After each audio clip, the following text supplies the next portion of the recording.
जय माता दी भक्तों, हमारे YouTube चैनल जय माँ कैला देवी में आप सभी का स्वागत है। तो आज हम सुनेंगे कार्तिक मास की लपेश्वरी तपेश्वरी की कहानी, अर्थात वाल्मीकि जी की कहानी। तो कार्तिक मास में जब कार्तिक मास नहाते हैं तो इसमें कहानियाँ कहने का भी विशेष महत्व है और कार्तिक वाली कहानियाँ भी कहते और सुनते हैं। उन्हीं में से एक यह कहानी हम लपेश्वरी और तपेश्वरी की सुनेंगे। वाल्मीकि मुनि थे तो जो सुबह कार्तिक नहाने आती तो उनका सामान चोरी कर लिया करते थे। किसी की थाली चुरा लेते, किसी का लोटा चुरा लेते और कार्तिक वाल्मीकि जी की चोरी करने की आदत से बहुत परेशान थी। एक दिन सप्तऋषि आए तो उनको भी लूटपाट कर लिया वाल्मीकि जी ने।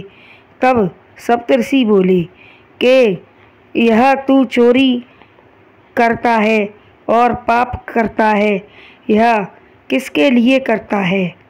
तब वाल्मीकि जी बोले कि मैं इससे अपनी गृहस्थी चलाता हूँ और अपनी गृहस्थी का पालन करता हूँ। तब सप्तऋषि बोले कि इस जो पाप करते हो तुम, तो इस पाप कर्म में और जो गृहस्थी के लोग हैं वो भी क्या तुम्हारा साथ देंगे जब तुमको भगवान के यहाँ इसकी सज़ा मिलेगी?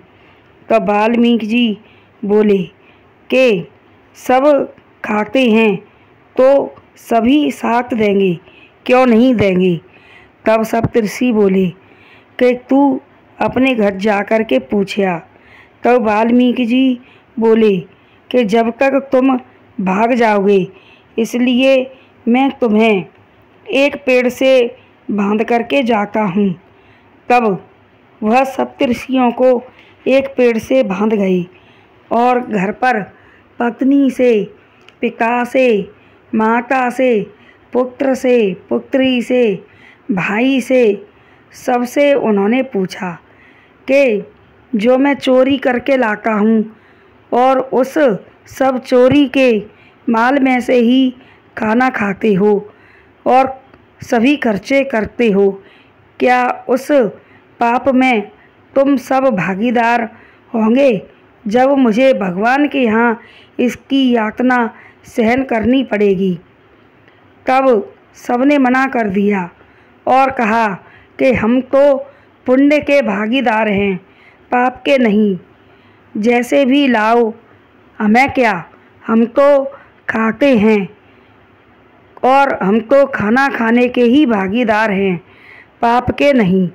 तो वाल्मीकि जी की गर्दन नीची हो गई और गर्दन नीची करके वह सिर झुकाए आए सप्तऋषियों के पास और आकर सप्तऋषियों से बोले और सप्तऋषियों को खोल दिया जो रस्सी से बांध के गए थे।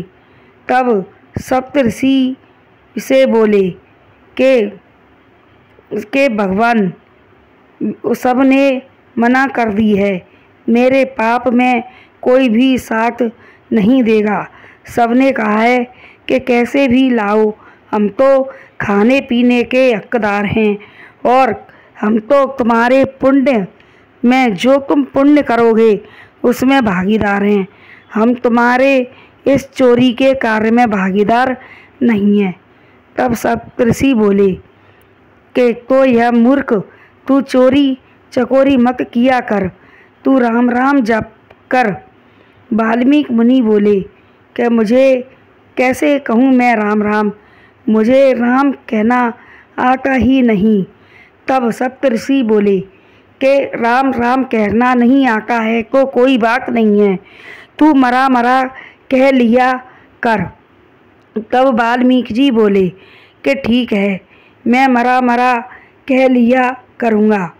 तब उनकी परीक्षा लेने के लिए एक बेरिया का पेड़ लगा गए सप्तऋषि और दूसरी साल फिर आए कि चलो देख आवें कि वाल्मीकि जी चोरी चकोरी को छोड़ गए कि नहीं, क्या हाल है वाल्मीकि जी का। तब वाल्मीकि जी ने एक बेर खाया। सप्तऋषियों ने एक चांटा मारा तो बेर निकल पड़ा। तब सप्तऋषि बोले कि क्यों रे मूर्ख, तू तो कह रहा था कि कुछ नहीं है, वैसे ही है, चोरी चकोरी छोड़ दई। तब वाल्मीकि जी बोले कि महाराज, जन्म जन्म की आदत है, धीरे धीरे ही छूटेगी, बहुत छोड़ दई है, अब थोड़ी सी रह गई है। सप्तऋषि बोले अब तू चोरी चकोरी मत करियो, कार्तिक वाली कार्तिक नहवे आवेंगी, अगर वह तेरा नाम लेवेंगी तो उनका पुण्य उन पर ही रहेगा। यदि कार्तिक वाली तेरी कहानी नहीं सुनेंगी तो उनका पुण्य तुझे मिलेगा। इसलिए कार्तिक के महीने में स्नान करने वालों को वाल्मीकि मुनि को जरूर याद करना चाहिए। इस प्रकार यह कहा भी है कि उल्टा नाम जपत जग जाना, वाल्मीकि भय ब्रह्म समाना। तो वाल्मीकि जी ने जब भगवान का उल्टा नाम जपा तो वाल्मीकि जी भी ब्रह्मा के समान हो गए। तो बोलो कार्तिक मास की जय, बोलो वाल्मीकि मुनि की जय। तो जो यह कहानी पढ़े सुने व हुक्का भरे, उनके भगवान वाल्मीकि मुनि की तरह गंदी आदतों को छुड़ाना। बोलो श्री कार्तिक मास की जय। तो मित्रों, अगर यह कहानी हमारी